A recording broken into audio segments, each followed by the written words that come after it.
buenos días, bienvenidas y bienvenidos al tercer y último día de nuestro simposio Interfacultades, la aldea de la educación. La primera respuesta académica a este nivel en el Perú, a la llamada del Santo Padre al Pacto Educativo Global. Vamos a dar inicio a este tercer y último día. Hoy es nuestra tercera y última jornada de este simposio que nos ha llenado de muchas expectativas y además de muchos resultados, producciones a nivel interdisciplinario, a nivel de nuestros alumnos y docentes. Y vamos a dar inicio precisamente hoy con la conferencia Hermanándonos, a cargo del doctor Luis Guillermo Sarasa. Sin embargo, antes recibiremos las palabras de bienvenida y también de nuestra decana, la doctora María Teresa Brioso. La recibimos. Muy buenos días a todos. Ante todo, doy la bienvenida y agradezco la participación del doctor Guillermo Sarasa, que desde la Universidad Javeriana de Colombia nos visita con un tema eje del Pacto Educativo Global, la fraternidad.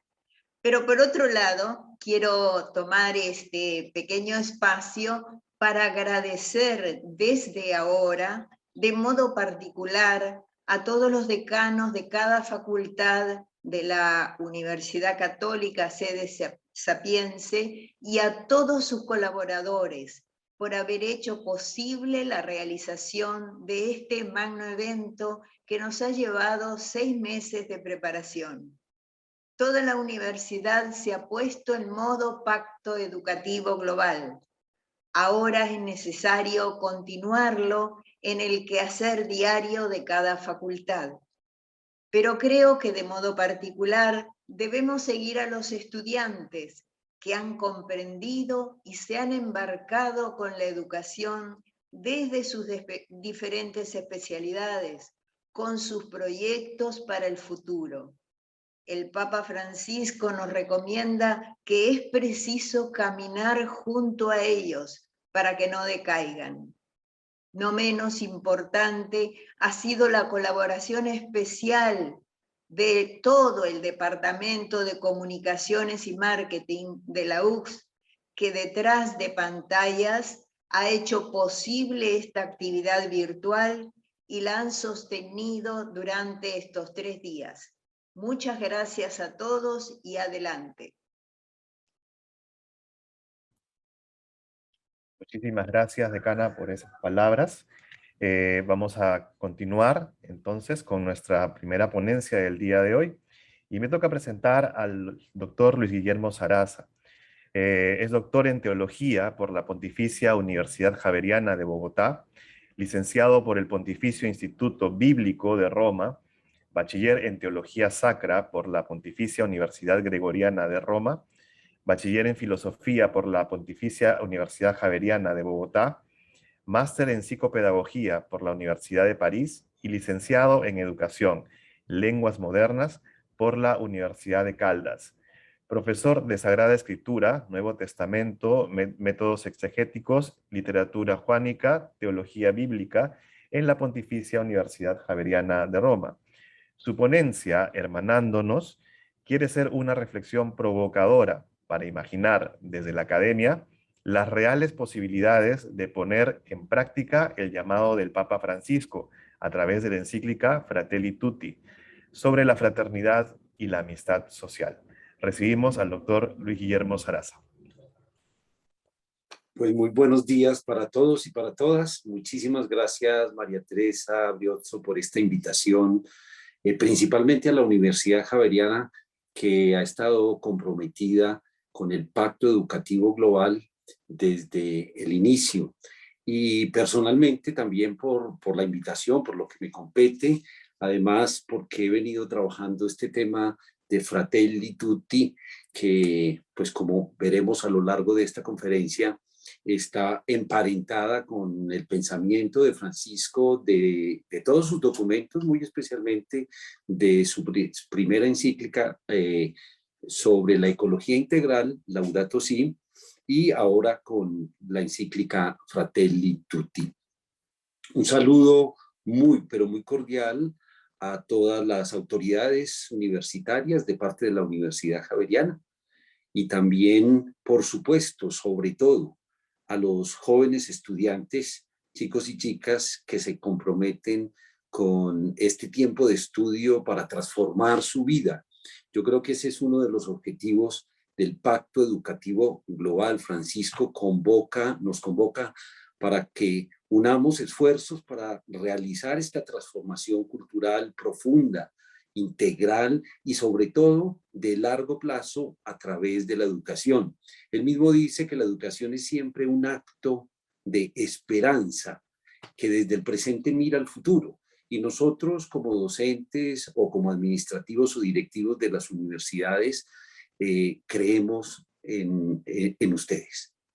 Esto como primer gran saludo a ustedes estudiantes de las facultades de educación. Sé que también aquí hay estudiantes de las facultades de ciencias económicas y comerciales, de ciencias de la salud, derecho, ciencias políticas, ingeniería e ingeniería agraria. A quienes presencialmente están en la universidad, un saludo muy cordial, pero también a quienes están conectados y conectadas a través de las redes que hoy en día son tan importantes para este modelo educativo del presente y del futuro, que no solamente ha tenido que acudir a los medios por la coyuntura, sino que desde hace muchos años viene preparando programas virtuales a distancia y ahora sobre todo combinados. Creo que vivimos la misma situación en el Perú, en Colombia, en Chile, en Argentina, en toda América Latina y, por qué no decirlo, en todo el planeta.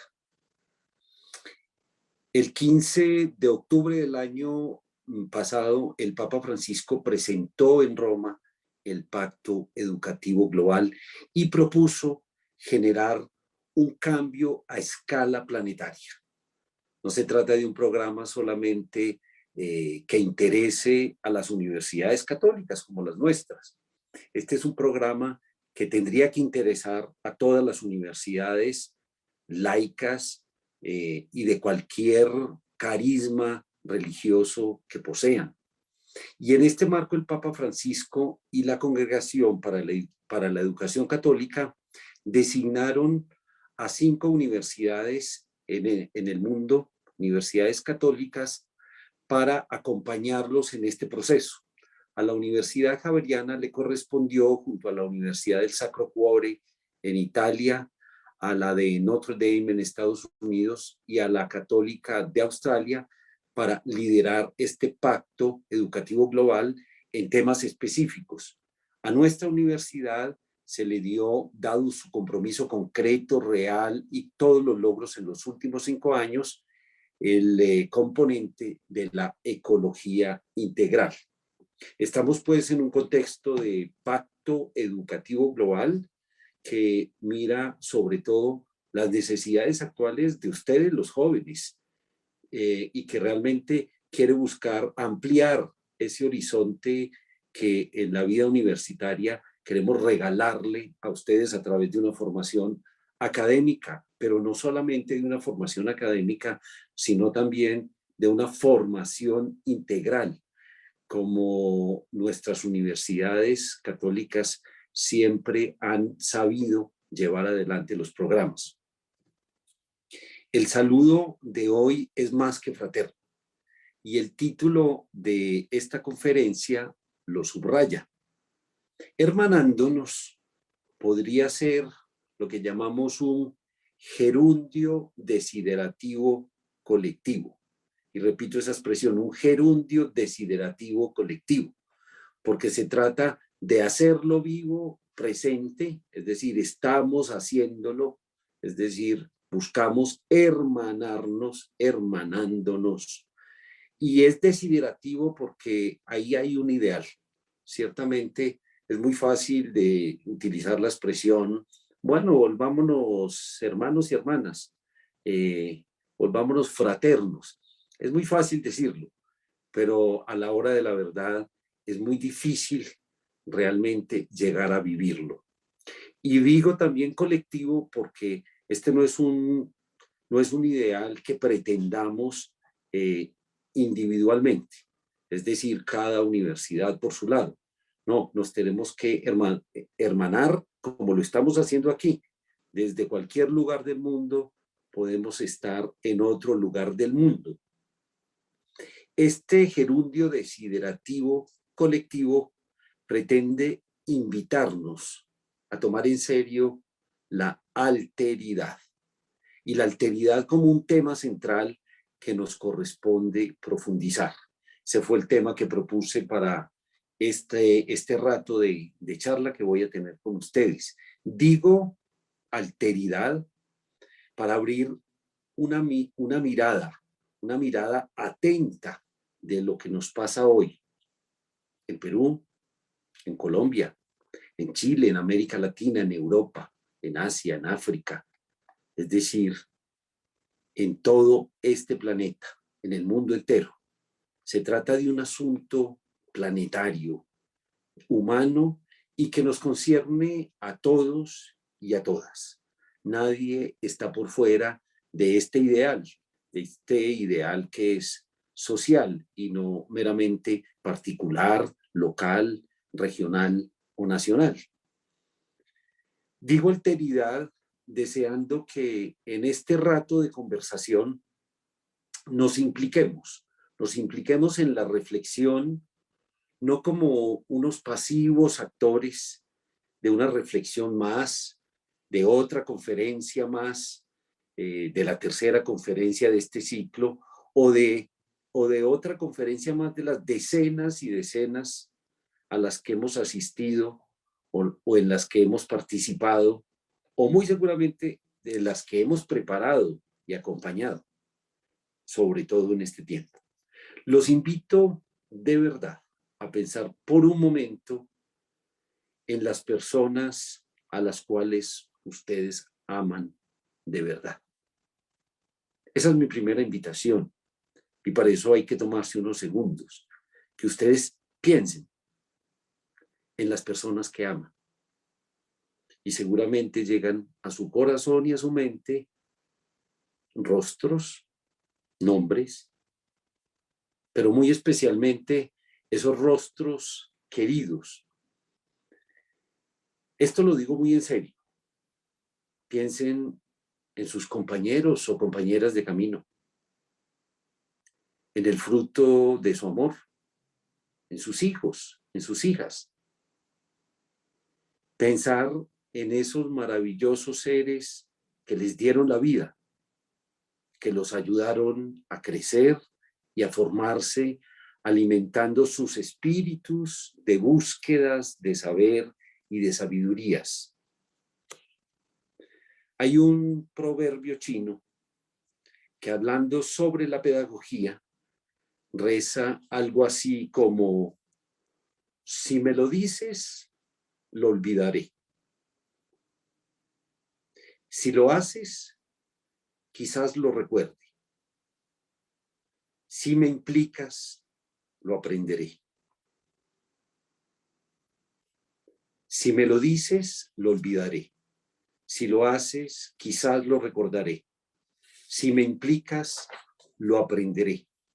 Y es que solo implicándonos podremos entender la alteridad no como un concepto abstracto o como un principio filosófico, social, y mucho menos como una dimensión religiosa que pertenezca solamente al cristianismo de todas las denominaciones, sino como una realidad que está siempre ahí. El estar allí, pero presente siempre. Somos deudores de unos antecesores. Nos relacionamos con los otros en el presente y cuidamos de una generación que sobrevivirá a la nuestra. Es decir, nosotros, los que hemos hecho un largo trecho en la vida, vamos viendo cómo le vamos entregando el quehacer del mundo a otra generación. Y ustedes son otra generación. Por ustedes vivimos esta tarea educativa y para ustedes trabajamos, pensamos y reflexionamos. Este es el punto de partida para abordar el tema de la alteridad. Solo si estamos convencidos de nuestra dependencia, podremos mirar al otro como alguien que vale, no solo para nuestra historia, sino para la historia común de este planeta y, en palabra de dos escritores antiguos, un planeta que sufre dolores de parto, que fue una expresión que también utilizó el Papa Francisco en su encíclica Laudato Si. Pero un planeta que sufre dolores de parto esperando un cielo nuevo y una tierra nueva. Esta expresión tan bella del Apocalipsis en el capítulo 21 nos abre a la esperanza, y sé que este ciclo de conferencias se ha preparado teniendo a la base realmente la esperanza, y lo que les comunicamos a ustedes, jóvenes, es una palabra de esperanza. Queremos vivir un mundo nuevo, un cielo nuevo y una tierra nueva.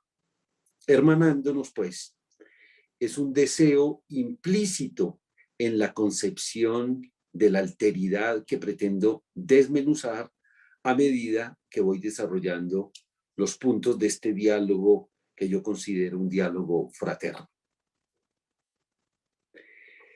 Voy a compartir con ustedes solamente unas pocas imágenes para que nos ayuden a retener algunas ideas. Entonces,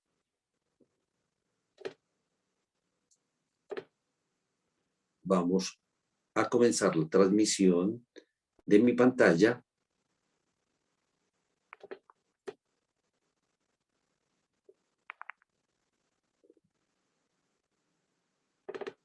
Y les ruego que me digan si estamos correctamente usándola.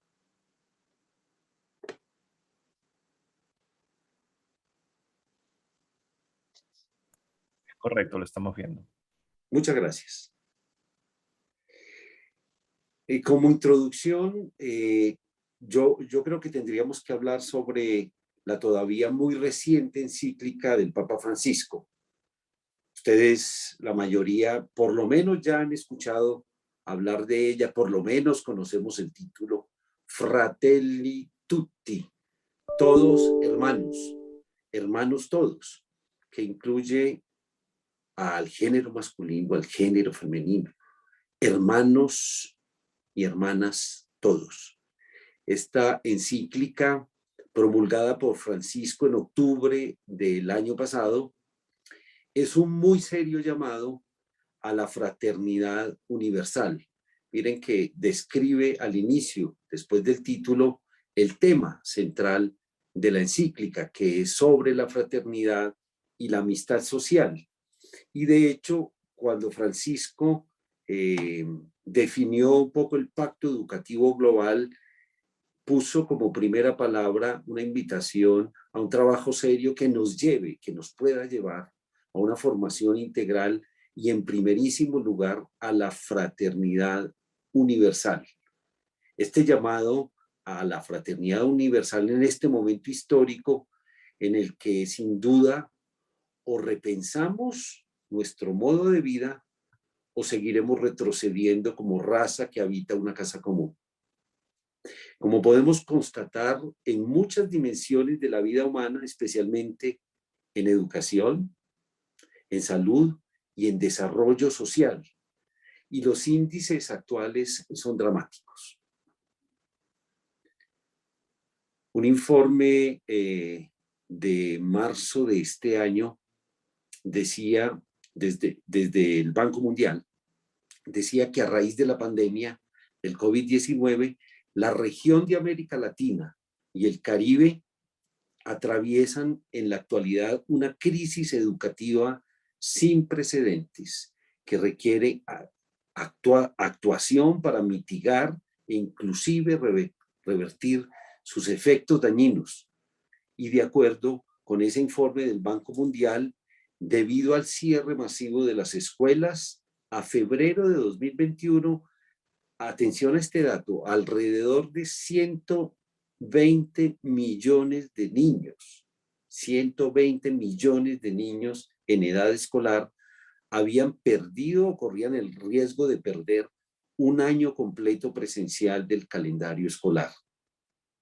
Y esto tiene graves impactos educativos, no solamente porque lo advierta el informe, sino porque inmediatamente lo podemos colegir. El informe advierte que hay que proteger el capital humano de nuestros niños y los costos y la respuesta del impacto de la pandemia en el sector educativo en América Latina y el Caribe son desastrosos. Esto en lo que tiene que ver un solo dato sobre la educación, y sé que es un dato general, pero que no miente. En salud, si bien los países han acelerado su capacidad, especialmente en la atención de los cuidados intensivos, por la necesidad urgente que tenemos, los indicadores nos muestran un panorama muy complejo y peligroso. El 28 de julio de este año, la OPS, muy a propósito, decía que la pandemia ha interrumpido los servicios de salud esenciales en la mayoría de los países y territorios de América Latina y el Caribe, lo cual representa una amenaza para la inmunización de los niños y la atención de las mujeres embarazadas y de las personas con enfermedades crónicas. Esto lo advirtió la directora de la Organización Panamericana de la Salud, Carissa Etienne. Por lo tanto, hacen un llamado a los países a que aseguren que sus respuestas a la COVID-19 no dejen atrás otros servicios de salud esenciales como las inmunizaciones de rutina. Estos servicios no son opcionales. Y añadió que la OPS está ayudando a los países a ajustar y repensar cómo se presta la atención esencial en el primer nivel. La directora de la OPS detalló que más de 300,000 niños, sobre todo en México y Brasil, no han recibido vacunas de rutina, dejándolos vulnerables a infecciones mortales que son prevenibles. Creo que estos muy breves y cortos datos, tanto en educación como en salud, tienen que ayudarnos a ver el contexto en el cual hacemos una propuesta de fraternidad, como dice Francisco, global o mundial o planetaria. La pandemia ha profundizado los problemas estructurales de desigualdad, informalidad y pobreza. Esta pandemia irrumpe en un escenario muy complejo. Son 7 años de bajo crecimiento, con aumento de la pobreza y crecientes tensiones sociales, que no voy a mencionar. Profundizó desigualdades estructurales con altos niveles de informalidad, desprotección social y bajísima productividad, dejando al descubierto nudos críticos en salud, educación y cuidados. Magnificó la injusta división sexual del trabajo y organización social del cuidado, con un retroceso de una década en inclusión laboral de las mujeres y con impacto desigualador en informales y jóvenes. Se requieren políticas públicas para enfrentar la pandemia y para conectar la emergencia con una recuperación transformadora con igualdad y sostenibilidad. Y urge avanzar hacia un estado de bienestar con sistemas de protección social universales, integrales y sostenibles, con base en un nuevo pacto social. Yo hasta aquí algunos datos que son muy preocupantes y que tendrían que ser revertidos urgentemente.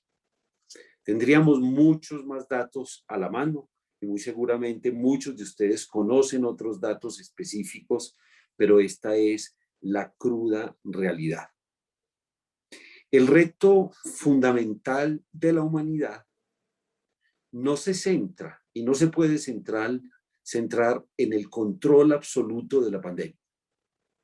De muchas maneras y con muchas y altas probabilidades, el desarrollo científico alcanzado por la humanidad podría asegurarnos un futuro esperanzador en este punto, en este tema específico. Y no quiero ahondar en este punto, pues tenemos suficiente información al respecto y cada uno de ustedes tiene acceso a muy diferentes medios y análisis muy serios sobre el tema, sobre las vacunas y sobre su efectividad. El reto fundamental debe centrarse en un desarrollo social que conjure todas las inequidades actuales. La desigualdad rampante no puede dejarnos tranquilos, y mucho menos inactivos, paralizados, ausentes, indiferentes. La desigualdad, por el contrario, nos debe llevar a mirar la realidad contemplando la situación actual. Estamos llamados a proponer alternativas, máxime desde la academia, desde las universidades. Esa es la misión de la universidad, no solo la formación de hombres y mujeres para los demás, sino el alma mater desde la cual las propuestas que son producto de la investigación muy seria sean presentadas a la comunidad internacional para que se vuelvan políticas públicas en beneficio de todos y de todas, y especialmente de quienes tienen menos posibilidades. No dudo que la mayoría de quienes estamos aquí hoy formamos parte de un grupo selecto de hombres y mujeres que hemos tenido la oportunidad de formarnos profesionalmente a los más altos niveles. Y ustedes, queridos jóvenes, están en ese trabajo, están en esa vía, están en ese camino, formarse. Y esta formación pasa no solo por el ABC y la posterior profundización y especialización de las ciencias, sean ciencias naturales o sean ciencias del espíritu, sino por la formación integral que toca todas las dimensiones de la persona humana. Una seria reflexión sobre la alteridad se impone en todas nuestras instituciones. Un mundo que forma individuos altamente calificados no puede pretender una sociedad equitativa.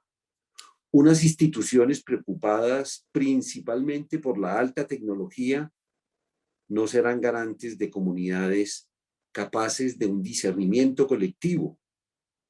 Una pedagogía centrada en la transmisión de conocimientos sin implicación comunitaria ni análisis de coyuntura no puede exigir un posterior desarrollo social que tenga en cuenta a los más olvidados, a los descartados, a los que solo sobreviven del rebusque, a los que sin ninguna culpa siguen padeciendo por la avidez de quienes quieren todo para sí mismos, sin respetar el equilibrio de una sociedad con aspiraciones legítimas que se desprenden de la inviolable dignidad humana.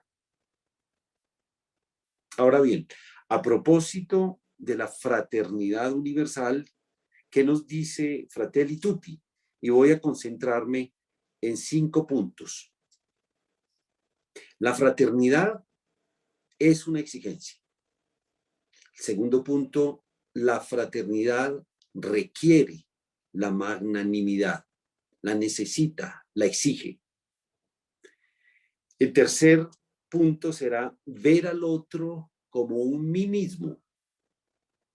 El cuarto, la fraternidad social universal, como bien lo expresa Francisco en su encíclica. Y el quinto, las consecuencias de la fraternidad. Vamos a explorar un poco ese primer punto que defino como una exigencia. La fraternidad es una exigencia, no es una invitación simplemente. La fraternidad va mucho más allá y es algo que el ser humano que el ser humano debería exigirse a sí mismo para ser verdadero ser humano. Vamos a explicar esto un poco utilizando el ejemplo al que acude el Papa Francisco en el capítulo 2 de la encíclica Fratelli Tutti. En Fratelli Tutti, en el capítulo 2, Francisco hace una exégesis monumental de un texto bastante conocido.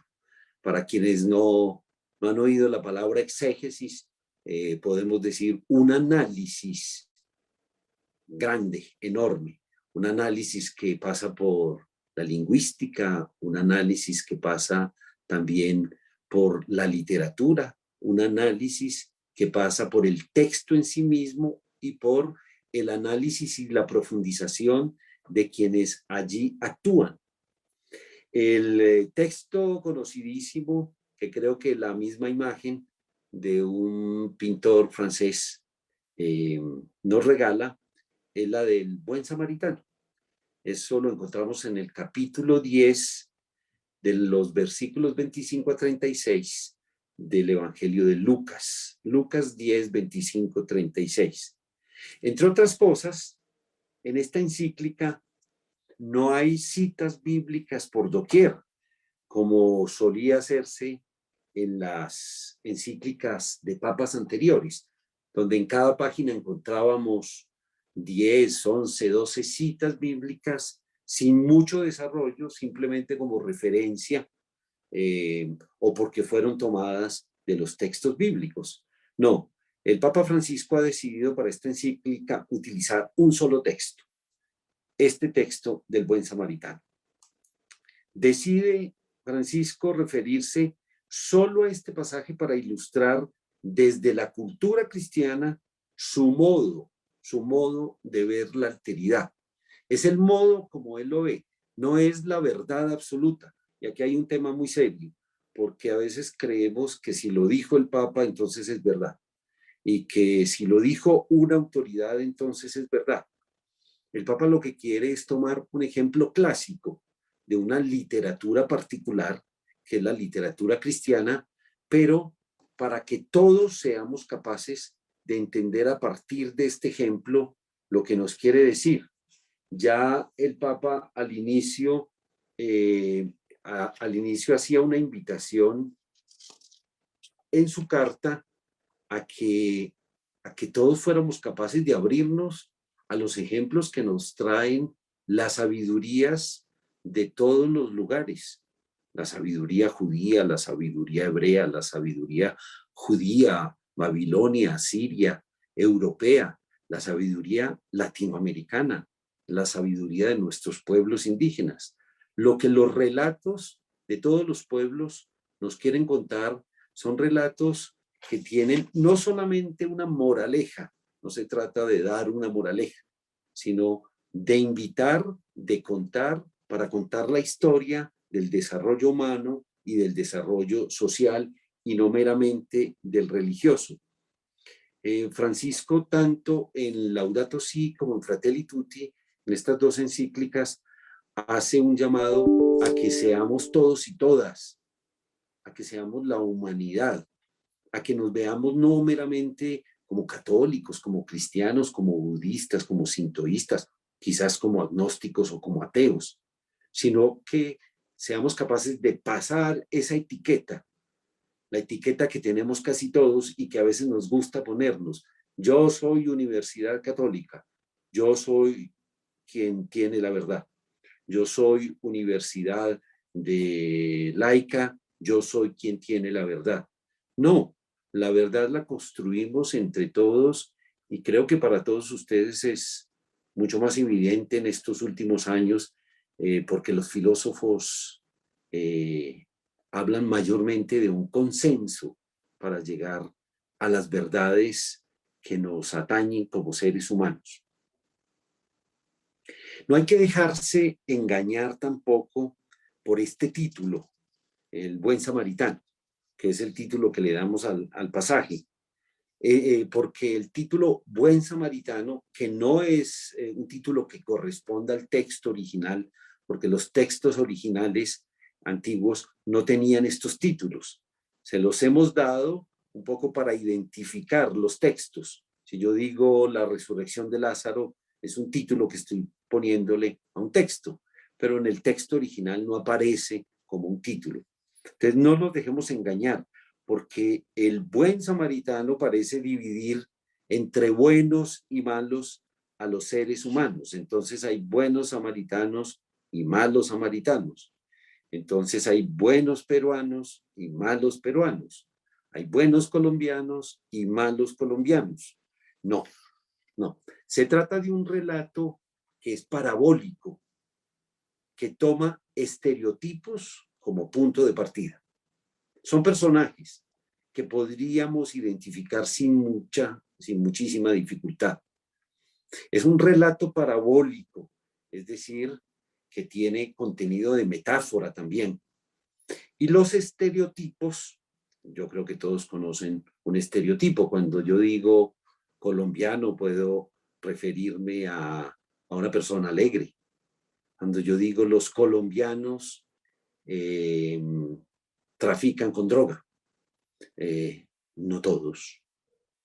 Cuando yo digo los colombianos son muy tropicales, no todos. También hay montaña, también hay pueblos distintos, también hay regiones, también hay diferencias. El problema de generalizar, el estereotipo generaliza. Y por eso estoy diciendo que se trata aquí, con los personajes, de unos estereotipos que generalizan ciertos grupos sociales. Tenemos un herido en el camino, que es un hombre cualquiera, que puede ser una mujer cualquiera también. Una persona herida en el camino. Ese es el estereotipo. Tenemos unos asaltantes de cualquier raza, de cualquier nacionalidad, pero que después el texto individualiza, diciendo quiénes sean. Un sacerdote judío y un levita, también dedicado a la religión judía y al servicio del templo y al servicio de los más pobres, de los abandonados, especialmente de los huérfanos y las viudas. Y tenemos a un samaritano, un hombre que pertenece a la raza judía, pero que está separado del judaísmo jerosolimitano, es decir, del judaísmo centralista, donde están los sacerdotes y donde está el grupo de personas que lleva adelante la institución como tal. Varios siglos antes de Cristo, los judíos de Jerusalén y los judíos de Siquem, es decir, en Samaria, se habían separado por tener muchas diferencias y porque se habían introducido en Samaria algunos ritos paganos que el grupo del judaísmo centralista no aceptó y se separaron. Esa historia está contada también en el Antiguo Testamento y por tanto judíos y samaritanos no se podían mirar cara a cara, face to face. Les resultaba muy difícil sentirse hermanos. El herido es un hombre que es asaltado y golpeado sin piedad. Lo dice específicamente el versículo 30. Hay que detenerse en cada estereotipo para entender su valor en la época de la narración parabólica y poder hacer la equivalencia hoy. Este herido está ahí tirado como muerto. Tenemos claro entonces el estereotipo que nos están poniendo ahí. Es claro que necesita ayuda. Eso no lo dice el texto, pero lo entendemos inmediatamente con el estereotipo. Si está tirado en el camino como medio muerto, necesita ayuda. Esa es una inferencia que hacemos los lectores del texto. El mismo estereotipo no dice cuál sea su condición. Y lo que tenemos en este cuadro es un hecho que invariablemente despierta en nosotros no solo imágenes, sino también ideas. Y creo que reactiva en nosotros la imaginación para la consideración, ya que el hecho como tal se reproduce en nuestros espacios vitales y se transmite en vivo y en directo, para sorpresa de quienes pretenden que hechos de este tipo hay que esconderlos o guardarlos. El sacerdote que pasa se presenta como un estereotipo de persona consagrada al servicio del templo y de la misericordia. Igualmente el levita. No sé si ustedes pueden observar allá muy, pero muy a lo lejos en el cuadro, muy a lo lejos, a un personaje que pasó del arco. De hecho, el autor de este cuadro quería pintar a esos personajes que pasan del arco. El sacerdote que pasa, pasa del arco. El levita también representa un tipo de personaje, un estereotipo. Es un personaje que por sus funciones tiene una particular atención, o debería tener una particular atención, no solo por el culto y por la liturgia, sino por la atención inmediata a los más desvalidos, a las viudas, a los huérfanos, a los enfermos, a los descartados de la sociedad, etc. Y por lo tanto, su reacción es sorprendente para dicho estereotipo. En realidad, la reacción tanto del sacerdote como del levita es bastante curiosa, pero también que genera en nosotros un sentimiento, y es un sentimiento inmediato de rabia. Porque si empezamos a identificarnos con los estereotipos, podría ser que yo me identificara con el herido en el camino. Y es obvio que identificado con ese estereotipo, ver pasar de largo a alguien que no me presta ayuda produce en mí sentimientos.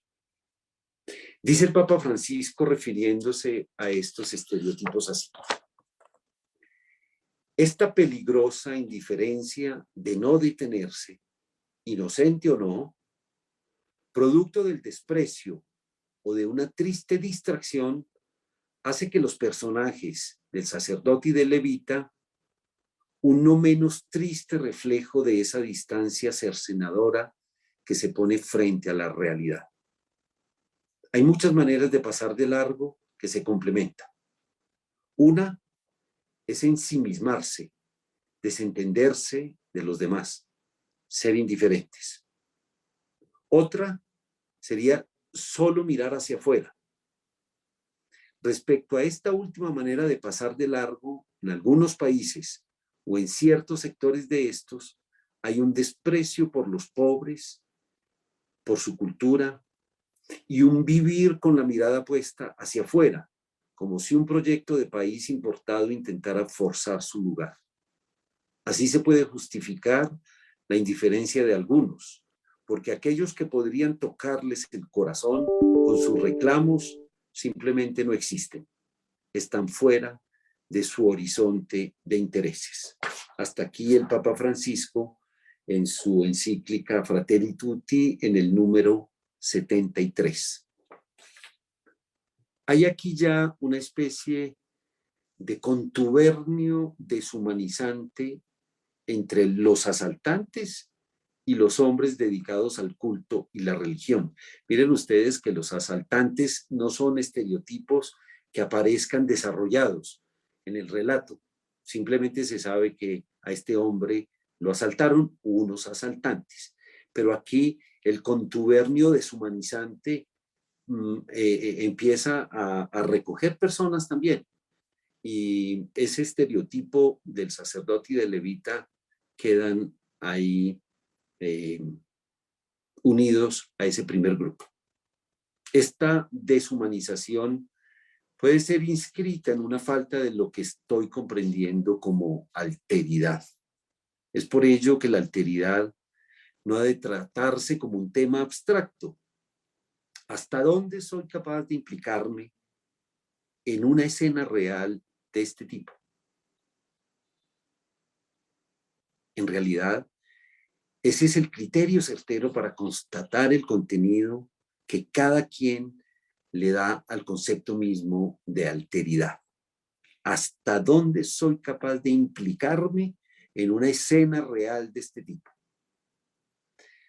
Si nos detenemos en el segundo punto, podemos explicar mejor el paradigma que señala el estereotipo de buen samaritano. Esta obra que muchos de ustedes conocen, de Van Gogh, es un poco una copia de la anterior obra de Lacroix sobre el mismo tema, porque este tema es bastante utilizado en la historia del arte. Y muestra ya a los dos personajes. Aquí en esta es mucho más claro la aparición de los dos personajes. Permítanme señalárselos, si es posible que pueda hacerlo. Tenemos a un personaje en la parte baja y tenemos a un personaje en la parte superior que ya ha pasado de largo, y al siguiente, y al samaritano que decide ayudar a este hombre. La parábola cuenta la aparición del samaritano que iba de viaje con una particular atención a tres verbos: llegar, ver y sentir. Esos son los tres verbos que utiliza la narración: llegar, ver y sentir. Y este encadenamiento supone una acción necesaria para poder descubrir algo. Es difícil poder hacer algo si nos encontramos ahí presentes. Las realidades del mundo se nos escapan y se nos van en mil imágenes y hechos reales que suceden lejos de nosotros. Aquí, el estereotipo del samaritano es un hombre presente. Llegar, ver y sentir no fue lo que les pasó a los estereotipos anteriores. Llegaron, vieron y pasaron de largo. Nadie sabe el por qué. El texto no nos lo cuenta. Podemos hacer inferencias. Tuvieron miedo, no tenían tiempo, se preocuparon porque el camino de Jerusalén a Jericó tradicionalmente era un camino peligroso, lleno de asaltantes. Temieron que estuvieran por ahí los asaltantes. No sabemos qué pensaron, pero podemos hacer inferencias. Y la inferencia última para nosotros, para el texto, es: pasaron de largo. No sintieron. Llegaron, vieron, pero no sintieron. El texto no nos lo dice y ni siquiera podemos saber qué sintieron. El texto tampoco lo refleja. Sin embargo, lo que sí podemos intuir es que solo el samaritano tomó la decisión de ayudar a este hombre. Llegó, vio, sintió y tomó una decisión.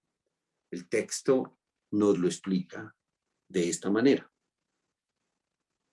Esta es una decisión magnánima. La magnanimidad como virtud, o dirían los antiguos, lo que adorna todas las virtudes, porque es la búsqueda de lo más grande. Podríamos decir que la magnanimidad es tener un alma grande, buscar la excelencia. En eso consistiría un poco, para definirlo brevemente, la magnanimidad. Aquí hay alguien que se abre a un desconocido. No solo se acerca y le venda las heridas después de habérselas limpiado con aceite y con vino, sino que decide también hacerse cargo de su cuidado. Y estas acciones que acreditan el concepto de alteridad que tiene el samaritano explican bien por qué Jesús responde con esta parábola para explicar quién es el prójimo. Y es que hay que tener un corazón grande, muy grande. Hay que ser magnánimos para hacer esto. La respuesta de este hombre responde a un sentimiento interior. Ver al otro, y de eso se trata la alteridad, de ver al otro como un mí mismo. La razón por la cual Jesús lanzó esta parábola fue una pregunta encadenada a otras. Un experto de la ley pregunta, ¿qué debe hacer para vivir humanamente? Y el interrogado le pregunta por lo que dice la ley. ¿Qué manera más inteligente de responder? La ley dice lo que hay que hacer. Amar a Dios y al prójimo como a sí mismo. Amar a Dios y al prójimo como a sí mismo. 3 amores que a nivel conceptual son distintos y que a nivel práctico se conjugan. La medida de mi amor propio es la medida del amor que tengo por los demás.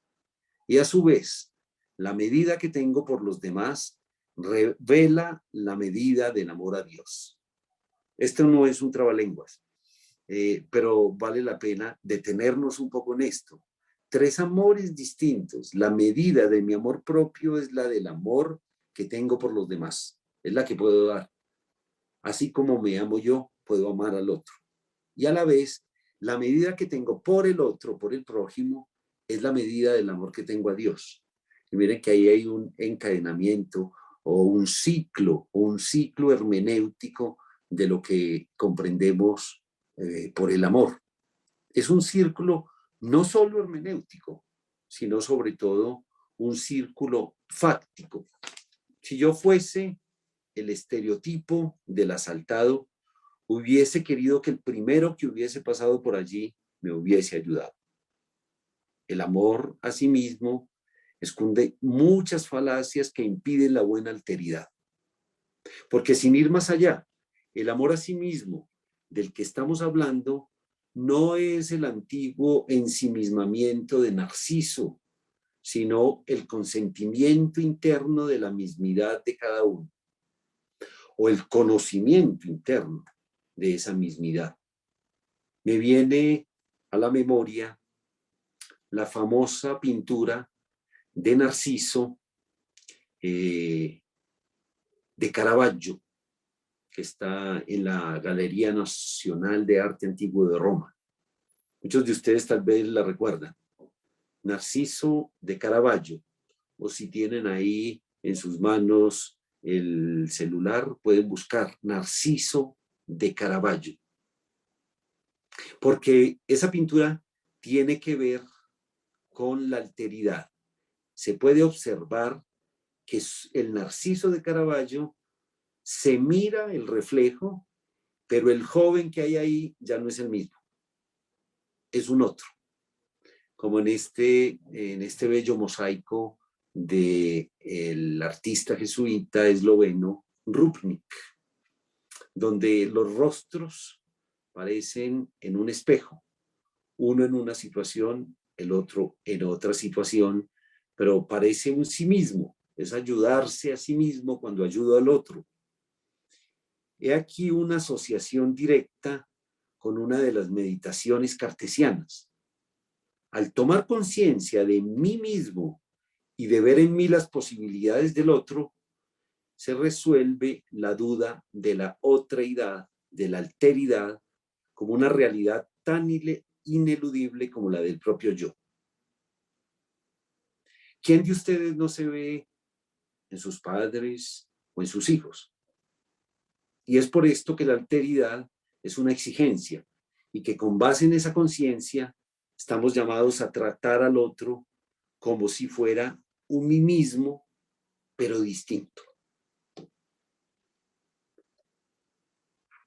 Veamos ahora cómo a partir de estos conceptos muy someramente desarrollados, nos podemos enfrentar a la pregunta por la fraternidad social. Es más, ¿cómo podríamos llegar a una fraternidad universal? Esto ciertamente parece mucho más complejo. Las diferencias que nos separan, pero que a la vez nos enriquecen, nos lanzan a varios planteamientos. Fratelli Tutti lo describe así. En el número 106 de Fratelli Tutti, dice el Papa Francisco: hay un reconocimiento básico, esencial, para caminar hacia la amistad social y la fraternidad universal. Percibir cuánto vale un ser humano, cuánto vale una persona, siempre y en cualquier circunstancia. Si cada uno vale tanto, hay que decir con claridad y firmeza que el solo hecho de haber nacido en un lugar con menores recursos o menor desarrollo no justifica que algunas personas vivan con menor dignidad. Este es un principio elemental de la vida social que suele ser ignorado de distintas maneras por quienes sienten que no aporta a su cosmovisión o no sirve a sus fines. Pero hay mucho más en Fratelli Tutti. En el número 128 de la encíclica se dice, abro comillas, la afirmación de que todos los seres humanos somos hermanos y hermanas, si no es solo una abstracción, sino que toma carne y se vuelve concreta, nos plantea una serie de retos que nos descolocan, nos obligan a asumir nuevas perspectivas y a desarrollar nuevas reacciones. Cuando el prójimo es una persona migrante, por ejemplo, se agregan desafíos que son muy complejos.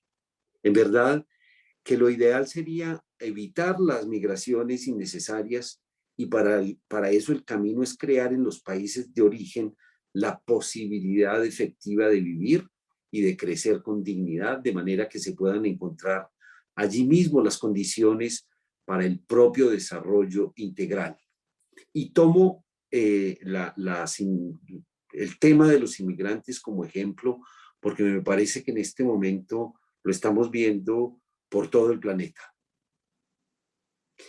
Mientras no haya serios avances en esta línea, nos corresponde respetar el derecho de todo ser humano de encontrar un lugar donde pueda no solamente satisfacer sus necesidades básicas y las de su familia, sino también realizarse integralmente como persona. Nuestros esfuerzos ante las personas migrantes que llegan pueden resumirse en 4 verbos: acoger, proteger, promover e integrar. Acoger, proteger, promover e integrar. Porque no se trata de dejar caer desde arriba programas de asistencia social, sino de recorrer juntos un camino a través de estas 4 acciones para construir ciudades y países que al tiempo que conservan sus respectivas identidades culturales y religiosas, estén abiertos a las diferencias y sepan cómo valorarlas en nombre de la fraternidad humana. Y queridos amigos y amigas, es solo uno de los temas que tenemos como reto de la humanidad a partir de una realidad que nos exige alteridad, magnanimidad, fraternidad y sobre todo que no pensemos, que nos pensemos desde el otro, que nos pensemos como sociedad desde el otro, que nos pensemos como instituciones desde el otro. Por eso la escucha es tan importante, la escucha de lo que los jóvenes quieren, no solamente de lo que los jóvenes piden, sino de lo que los jóvenes quieren en este momento. El último punto que les había anunciado es de las consecuencias de la fraternidad. Y aquí sí resulta evidente que de estas consideraciones, lo que nos corresponde como tarea individual y colectiva, muy especialmente en educación y en el ámbito universitario en el cual nos movemos y existimos. Y podríamos inclusive añadir algunas palabras de Fratelli Tutti para poderlos, en primer lugar, invitarlos a que se acerquen a la encíclica, a que juntos puedan leerla, a que individualmente y colectivamente puedan sacar provecho, además de una propuesta que no es una mera propuesta que nace de la religión, sino de la esencia del ser humano. Los creyentes pensamos que sin una apertura al Padre de todos o a la Madre de todos, no habrá razones sólidas y estables para el llamado a la fraternidad. Estamos convencidos de que solo con esta conciencia de hijos e hijas que no son huérfanos podemos vivir en paz entre nosotros, porque la razón por sí sola es capaz de aceptar la igualdad entre los hombres y de establecer una convivencia cívica entre ellos, pero no consigue fundar la hermandad. Me gustaría dejarlos un momento con esta imagen de Aimé Nicolas Moreau, que creo que nos ayuda a cerrar como este ciclo en el que consideramos unos estereotipos, consideramos unas acciones y consideramos también unas respuestas. El Papa Francisco, en su encíclica Fratelli Tutti, hace una propuesta clara. Y si bien la encíclica es un desarrollo de todo su pensamiento, el que nos ha regalado en estos años de su pontificado, nos invita claramente a acciones muy concretas y no meramente a un análisis de la alteridad o de la capacidad que tenemos como seres humanos de sentirnos hermanos y hermanas. Y me gustaría poder empezar con ustedes un diálogo. Esta otra obra me llama mucho la atención porque la mayoría de artistas a lo largo de los siglos, cuando pensaron en el texto del samaritano o del buen samaritano, como lo solemos llamar, siempre colocaron al lado del hombre asaltado al samaritano. Esta imagen de Théodule Auguste Ribot no coloca sino a quienes pasan del arco. Al fondo, ustedes los observan, pero aquí hay una pregunta grande, porque este estereotipo es un estereotipo que sigue estando presente en nuestra sociedad cada día, cada hora, a cada minuto. Sabemos de personas en el camino, y no solamente en estas condiciones específicas, sino en otras condiciones, como mencionábamos, los inmigrantes, por ejemplo. ¿Quién podrá ayudarlos y quién de nosotros podría llegar, ver y sentir para poder hacer algo? Yo doy por terminada esta presentación, pero los voy a invitar a que, como con estas reflexiones, ustedes puedan participar también de esta conversación. Tenemos unos cuantos minutos, los 20 minutos, para que podamos dialogar. No sé, Cristian, si les pedimos que levanten la mano, quien quiera participar, Sí, o cómo claro. hacemos nuestro diálogo, Cristian. La Adelante. dinámica es que nos hagan llegar primero las preguntas. Si alguien desea levantar la mano, podríamos ver para activar de repente el micro para que puedan hacer su pregunta directamente. Pero en principio nos están haciendo llegar algunas preguntas ya. Para abrir este momento de las preguntas, solamente sintetizar algunas frases importantes que usted ha dicho en su ponencia. Como en primer lugar, que estamos ante un pacto que mira las necesidades de los jóvenes y nuestras universidades lo tienen que hacer no solo a través de una formación académica, sino integral. Asimismo, que este propósito no propone ver la alteridad para dar una mirada atenta a lo que nos pasa ahora. Se trata de un asunto global y humano. Es un ideal social. Solo implicándonos podemos entender la alteridad como una realidad que siempre está presente allí. Somos deudores de unos antecesores y somos creadores del quehacer del mundo que entregaremos a otra generación. El reto fundamental de la humanidad no se puede centrar solo en la pandemia, sino en un desarrollo social que atraviese las desigualdades sociales. Esta es la misión de la universidad. Y finalmente, la alteridad es ver al otro como a mí mismo. Tenemos algunas preguntas. Tenemos una pregunta aquí que se la voy a leer a continuación, doctor Sarasa. Dice, según su argumentación, la verdad existe. La caridad compite con la verdad porque parece que en la búsqueda de la igualdad y la equivalencia social elimina la identidad, singularidad y la verdad.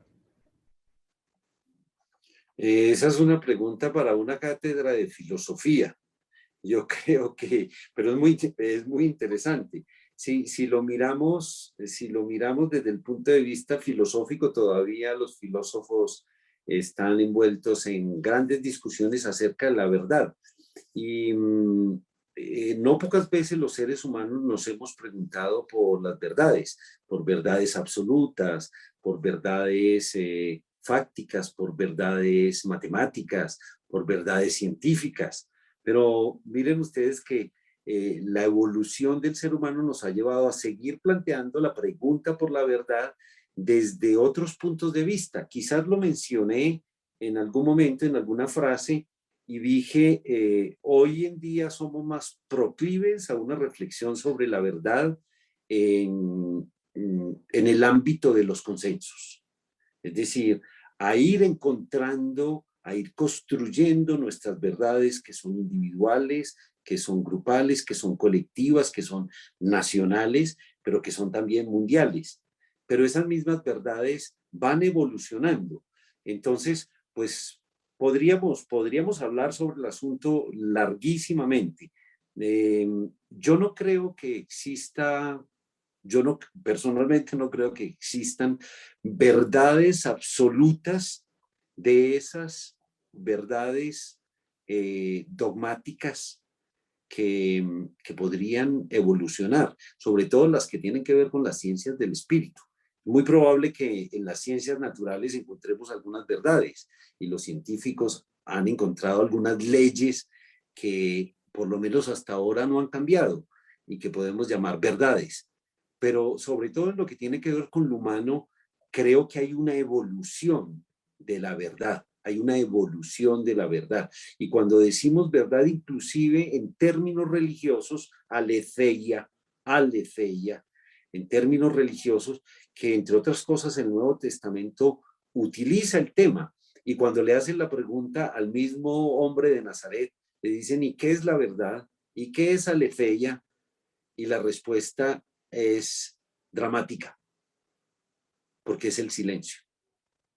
Es un hombre que ha sabido encontrar su verdad para relacionarse con Dios a través de sus prójimos, a través de lo que ve, de lo que sería en el sentido griego la verdad, lo que veo, lo que toco, lo que observo, lo que huelo, lo que mido, ¿no? Una verdad fáctica, la fenomenología, lo que está ahí presente. Este hombre de Nazaret no responde a esa pregunta a un jefe, ¿no? A un jefe. No se la responde simplemente para decirle, tal vez todavía no sé qué es la verdad. Es una respuesta humilde, ¿no? Y sin embargo, nosotros tenemos lenguaje filosófico, teológico, científico para hablar sobre las verdades. Pero creo que también el Papa Francisco toca el tema de los consensos, ¿no? Toca el tema del relativismo y la verdad, siempre anotando que estamos construyendo un mundo y que a ustedes como jóvenes les corresponde construir un mundo nuevo y no va a ser la verdad que nosotros quisimos transmitirles, sino una acumulación de experiencia que nos puede llevar a mejores verdades, diríamos yo. Es verdad que los seres humanos son mejores seres humanos si son humanos. Parece también un trabalenguas. No, es verdad que si nos volvemos seres humanos habremos realizado nuestra función y nuestro rol en este cosmos grande, inmenso, ilimitado que no conocemos todavía. Bien, doctor, tenemos otra pregunta. Dice, en la sociedad actual, ¿por qué es tan difícil encontrar personas que se fraternalicen y apiaden del más desfavorecido? Es una linda pregunta, es una linda pregunta. La tocamos cuando dijimos, cuando señalábamos que el texto que analizamos someramente responde a una pregunta específica y es ¿qué tengo que hacer para volverme un ser humano de verdad? Y el hombre Jesús dice, ¿qué es lo que dice la ley? La ley dice, habla sobre el amor, esos tres amores que son distintos. Y quiero insistir, son distintos. Yo no puedo amar a Dios como Dios me ama a mí, por lo menos conceptualmente. Conceptualmente no puedo, no alcanzo, porque el amor de Él es infinito, así como lo definimos. El amor a los demás o al prójimo también es un amor desigual, porque yo no espero nada de la otra persona. No es un amor mutuo. De hecho, hay un bello pasaje en el Evangelio de Juan que es, que es muy diciente y que es curioso. Es, les voy a dar un mandamiento nuevo. Y uno dice, ¿y cómo así que nos va a dar un mandamiento nuevo si ese mandamiento ya existía? El mandamiento del amor ya existía. Es el mandamiento más antiguo. No, lo que dice Jesús es, ámense los unos a los otros.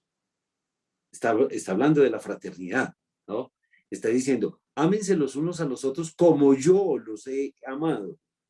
Es decir, yo los he visto como un mí mismo y he hecho con ustedes lo que haría conmigo mismo porque me amo a mí mismo. Y mencionaba yo en la conferencia precisamente que que el amor fraterno es un amor a sí mismo y en la medida en que me amo a mí mismo soy capaz de amar a los demás. Entonces, la respuesta es ¿por qué encontramos pocas personas? Porque hay pocas personas que entienden que el amor a los demás es el amor a Dios y que el amor a Dios pasa por el amor a sí mismo. Creo que ese podría ser como el punto de partida para una elaboración sobre las diferencias de niveles que hay en los amores que prodigamos, inclusive. Piensen ustedes en cómo aman ustedes a la persona amada. Piensen en sus novios, en sus novias, la persona de la que se enamoraron. Piensen cómo la tratan, cómo la tratan, cómo la han tratado, cómo la tratan en los tiempos de enamoramiento y cómo las tratan después, incluso porque ahí hay fallas del amor, ¿no? Pero piensen los que tienen hijos e hijas. ¿Quién de ustedes no protege hasta donde más pueda a su hijo o a su hija? ¿Quién de ustedes no estaría dispuesto a dar todo? Pues ya lo han dado porque desde el día en que nacieron se limitaron un poco y empezaron a amar mucho más a ese ser que está por fuera de ustedes. Y ahí esa es la verdadera alteridad. ¿Por qué hay pocos hombres y mujeres que se fijen en los que están desvalidos en el camino? Porque no se aman suficientemente a sí mismos. Y esto podría caer como una crítica enorme, como un baldado de agua fría sobre todos nosotros. Pero sí, los baldados de agua fría los tenemos que recibir constantemente. Bien, profesor. Vamos a la siguiente pregunta. Dice, ¿cómo hacemos prójimo en este tiempo de virtualidad? Este tiempo de virtualidad yo creo que nos hizo más prójimos de los prójimos.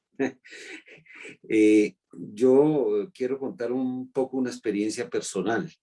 Yo vivo en un barrio muy popular en Bogotá, en donde una semana después del primer confinamiento, que como ustedes saben fue el confinamiento más largo de todo el planeta en Colombia, 4 meses, una semana después, nuestros vecinos ya tenían una bandera roja en su ventana.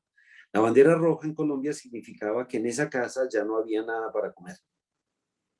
Y ese fue el primer impacto grande de ver a media ciudad con banderas rojas, media ciudad. Ahí empezaron muchas personas a preguntarse a sí mismas por la alteridad y por quién era su prójimo. Su prójimo era su vecino de al lado, que no tenía nada para comer. Yo creo que al prójimo lo reconocemos en el camino. Y el prójimo no siempre está en dificultades. El prójimo también nos ayuda. El prójimo nos hace entender. Al prójimo no solamente hay que levantarlo del camino. Al prójimo también se le puede invitar a hacer un camino juntos. Es decir, somos prójimos. Yo me siento más prójimo, más próximo de ustedes hoy, sin conocerlos, que porque nunca había tenido la oportunidad de estar con ustedes. Entonces, yo soy prójimo aquí, ustedes son prójimo en este momento. Prójimo es el que soy capaz de ver esencialmente, y de eso se trata la alteridad.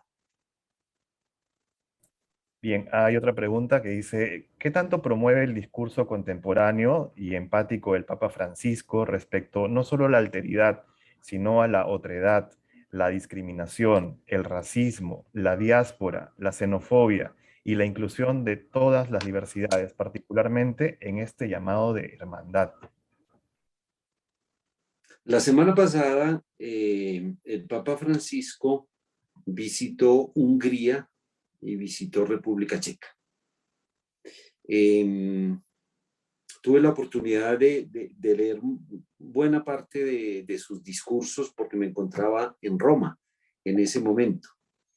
Y me llamó muchísimo la atención, muy especialmente, el tema que trató en Hungría sobre los inmigrantes, sobre todo porque es un país que ha venido cerrando las puertas a los inmigrantes, como otros países lo han hecho, como otros que han levantado muros, como otros que deportan constantemente. Y la visita que hizo a República Checa también fue un baldado de agua fría, porque visitó el lugar más pobre que hay en República Checa, que es Košice, donde se encuentra una comunidad rumana, gitana, en condiciones que realmente son escandalosas para un país como lo es República Checa, para un país europeo, donde los derechos han sido conquistados con mucha fuerza y donde, digamos que el modus vivendi, pues alcanza para todos. Entonces es escandaloso verlo. Aquí no nos escandalizamos porque estamos acostumbrados y eso es un escándalo también. Las hondas diferencias que existen en nuestras sociedades latinoamericanas son escandalosas, pero nos acostumbramos a ellas. De modo que el Papa Francisco sigue siendo punta de lanza y una piedra en el zapato para todos los gobiernos y para todas las sociedades que no atienden a esos grupos humanos descartados, como los llama él. Bien, tenemos otra pregunta aquí que dice, ¿cómo podemos cambiar la mentalidad de todos si vivimos en un mundo de estereotipos?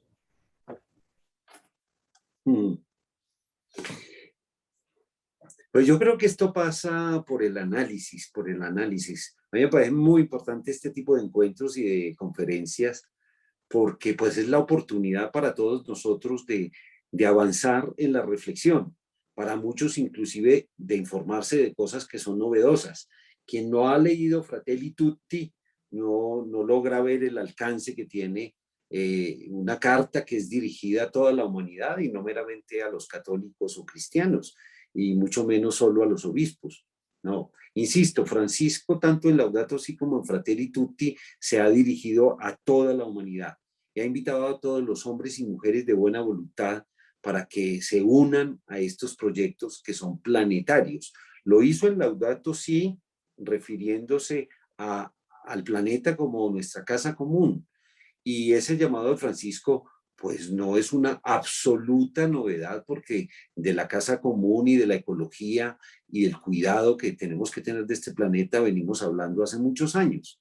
Pero Francisco lo hace en un contexto concreto, con una carta concreta e invitando principalmente a quienes lo seguimos, pero también a toda la humanidad, a tomar en serio lo que estamos haciendo.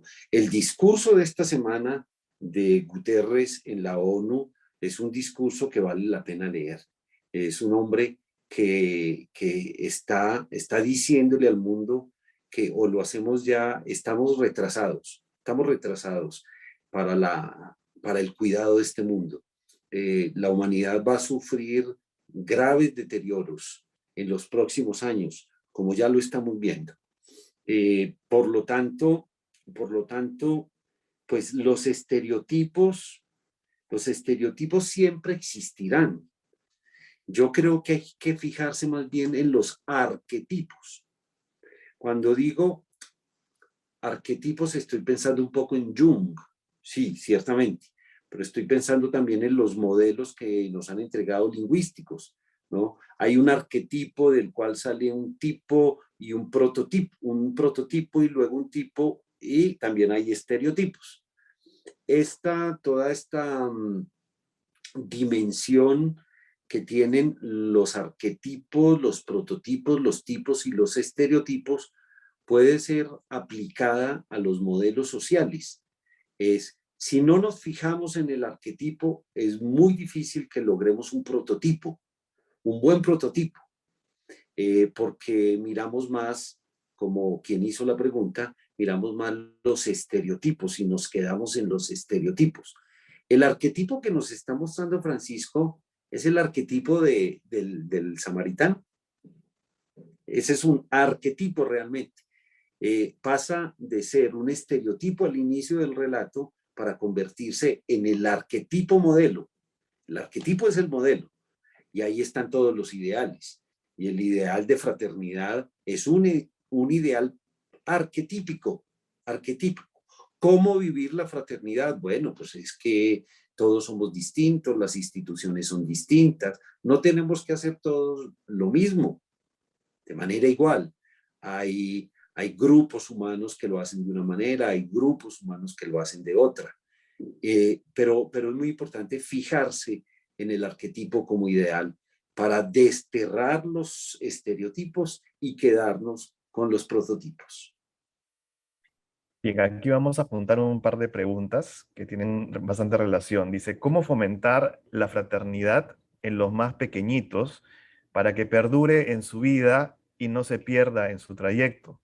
¿Y cómo los jóvenes podríamos comprometernos por la justicia social? Bien, cuando tocamos el tema de la educación infantil, yo, pues a la edad que tengo, digamos, a la edad que tengo y con la experiencia que tengo en educación, siempre he criticado un modelo lingüístico. Me explico. En casi todas las lenguas,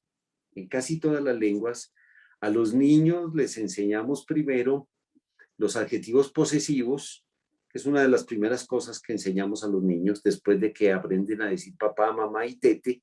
Les enseñamos mío, papá mío, mamá mía, carro mío, muñeca mía, casa mía. Y si lo pensamos bien, tendríamos que mirar otros modelos lingüísticos. Conocí uno, por ejemplo, en el sur de Colombia, en la Amazonía, en una comunidad huitoto, donde a los niños les enseñan primero nuestro, primera persona del plural. Entonces, no es esto mío, sino esto es nuestro, porque en realidad esa comunidad, cuando nace un niño, dicen nos nació un niño. No dicen le nació un niño a tal pareja, sino nos nació un niño, porque en su propia cultura la identidad se forja en comunidad y no solamente en la pequeña familia, en el núcleo familiar. No, es toda la comunidad la que está encargada de formar a ese niño.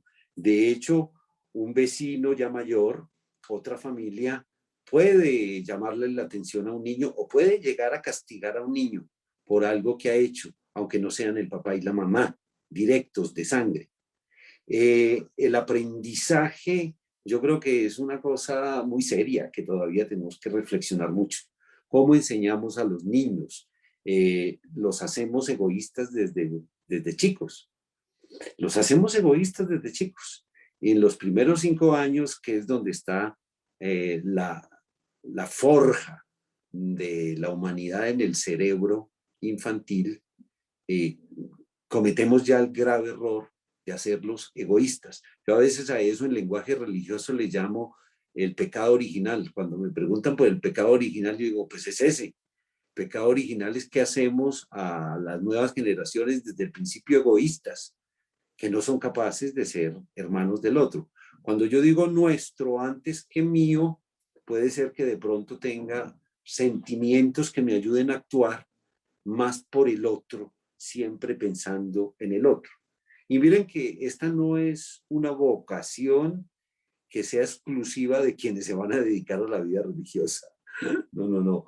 Yo creo que el otro y lo que hago por el otro tiene que ser una vocación humana universal. En niños y en jóvenes. Yo digo a veces que en las universidades nosotros tenemos que deshacer o deconstruir muchas cosas que están mal construidas en la formación que traen nuestros estudiantes. Ustedes llegan con muchísimas cualidades, con muchísima formación. Esperaríamos que recibir adultos, aunque cada vez recibimos más niños, más jóvenes incapaces de tomar grandes decisiones con magnanimidad, es decir, decisiones que superen lo que hay que hacer. Es decir, voy a estudiar, me están pagando una carrera y voy a estudiar lo que tengo que estudiar para pasar. No, pero entre ustedes hay gente magnánima. Es decir, no, yo voy a estudiar un poco más de lo que simplemente me están pidiendo, porque me voy a formar como profesional para una nueva generación que va a manejar este país, que va a manejar el país, que se va a encargar de las instituciones, que va a hacer posible un cielo nuevo y una tierra nueva. Tenemos una pregunta más, dice, buenas tardes, para sentirnos como ciudadanos del mundo en la actualidad, ¿cree usted que con las normativas religiosas que se piensa que dividen a la sociedad al ser estructuradas, no tienen sintonía con la tendencia actual en la que la sociedad busca constantemente el individualismo? Yo creo que ahí hay una diferencia que sería bueno subrayar. Una cosa es el lenguaje religioso y otra cosa es la espiritualidad. Yo personalmente creo que hoy en día deberíamos hablar menos de religión y más de espiritualidad. Hablar menos de liturgia y más de acciones concretas apostólicas. Hablar menos de dogmas y hablar mucho más de caminos, de consensos para poder ser hermanos y hermanas. No sé, el sueño, mirando un arquetipo, el sueño de una religión universal está muy lejos, ciertamente. Las religiones nos dividen, como usted lo apunta. Las religiones nos separan, nos han llevado a las guerras. Y sin embargo, la espiritualidad, que yo creo que en el último siglo y en este inicio del siglo XXI se ha puesto mucho más, no simplemente de moda, sino que está mucho más a flor de piel de los hombres y mujeres que caminamos por este camino en el año 21. Eso es lo que nos puede hacer ciudadanos del mundo, ver al otro como un sí mismo y ver en el otro no su etiqueta religiosa y mucho menos tantas otras etiquetas que les ponemos, sino como un ser humano. Yo soy un ser humano, ustedes son seres humanos. Nos podemos tratar como seres humanos. Somos capaces de compartir una vida común, una vida institucional, profesional, sabiendo que pensamos distinto. Tú piensas distinto a mí, eso yo lo puedo aceptar. Yo pienso distinto a ti, eso tú lo puedes aceptar. No es una exigencia difícil de cumplir. Realmente podríamos llegar a ser hermanos y hermanas, podríamos, si nos fijamos realmente en el arquetipo.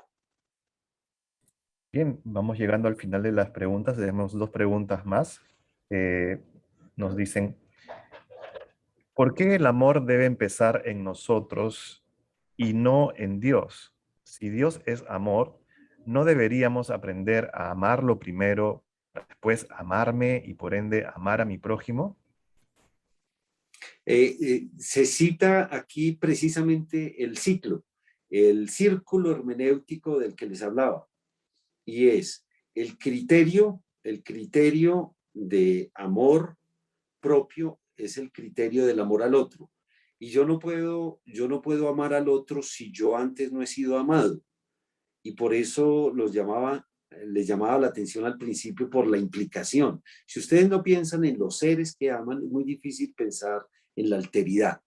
La alteridad no se puede pensar para otros que están allá muy lejos y que no tienen ninguna relación conmigo. No, la alteridad se piensa en primer lugar de las personas que he recibido el amor, y eso es lo que he aprendido de ellos, y ellos me han enseñado en qué consiste el amor, pero yo por otros medios también puedo encontrar cómo amar más y mejor. Y ese ciclo se repite y se repite.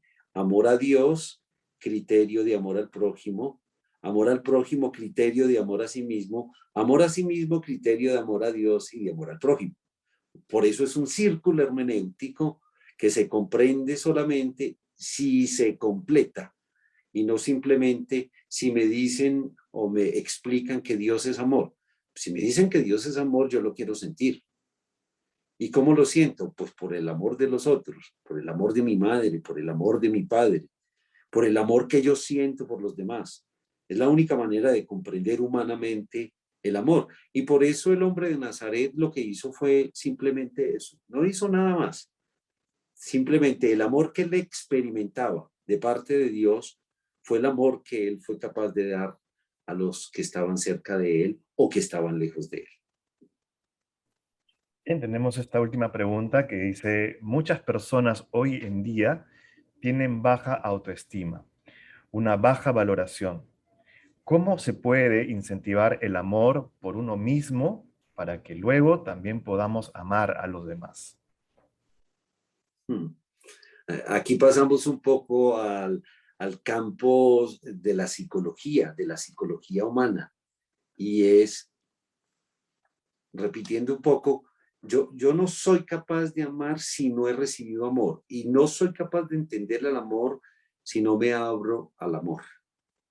Es muy difícil aprender a amar si no abrimos nuestro corazón al amor.